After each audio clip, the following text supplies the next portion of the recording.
So we've got a block here with a serial number on it that doesn't have a C for a 10 horsepower or a Y for an 8 horsepower. So how could we tell which one it is? Let's have a look at first at the starter motor.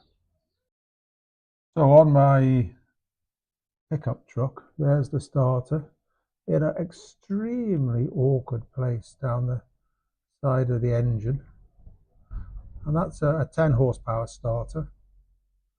But obviously you can't see any numbers on it. So if you can find some numbers, these are what they're going to be. So here on my test engine rig, there's a starter as well. And you can probably make out there, it says M45G. Zoom in a bit there and hold it steady. 6 volt, made in 1955, in March 1955. And here's a starter that I've not refurbished yet. And if we zoom in, you can just about make out there M45G.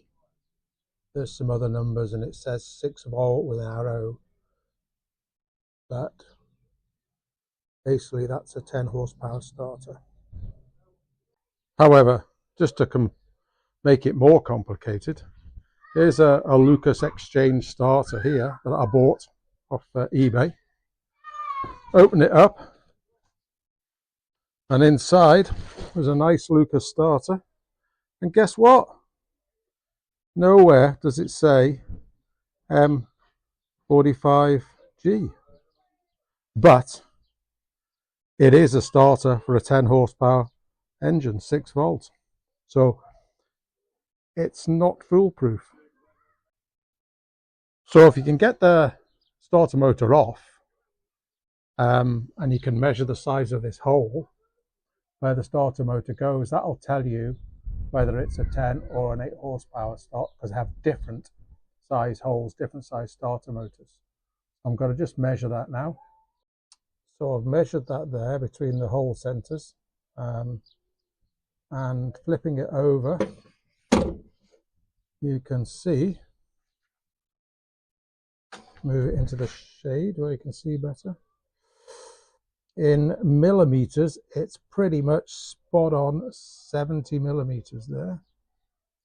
And in inches, it's knocking out at around about 2.75. So 2 inches, 2 3/4 inches, pretty much. A 7 horsepower, sorry, an 8 horsepower will have much smaller size. And if I bring this rusty old starter back and I compare the measurements that I just took from the inside of the hole, you should be able to see. I haven't moved this vernier caliper at all. It's pretty much spot on that spigot. Exactly fits into that hole.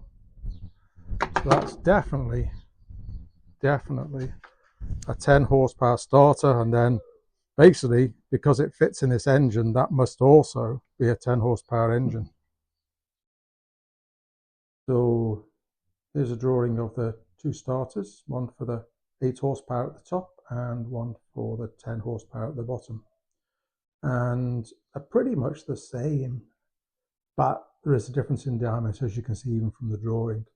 Basically that outer casing diameter is the bit that the spigot fits into the engine block. So look out for that difference in size.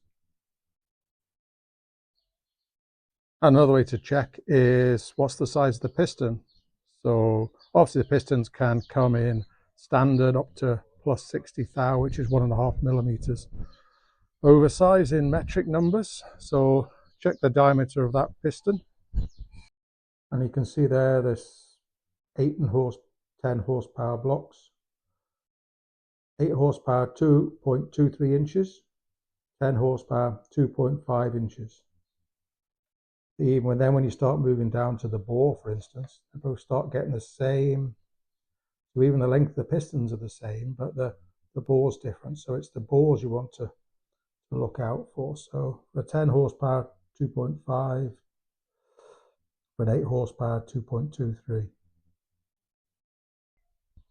So with the head removed and measure the size of the bores, and going back to the book and the chart in the book and the numbers in the book, we're looking for 2.5 inches.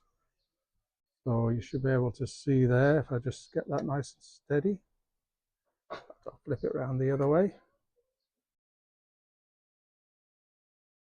On the top scale there, that 0 is exactly on, or just, yep, it's just below 2.5 inches. Definitely not 2.25. So that's conclusive proof that this is a 10 horsepower block, not an 8 horsepower block.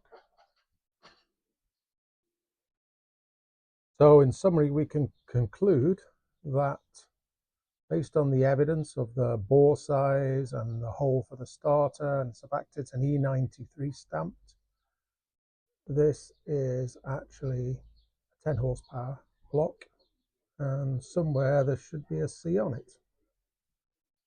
And in the next part, we're going to look at these studs, these head studs. As you can see, some of them are a different size. So what size are they? How far do they go in? How do you clean them? How do you fit them? How do you get them out? Just a little bit around about those. And thank you for watching, and I'll see you in the next part. Bye.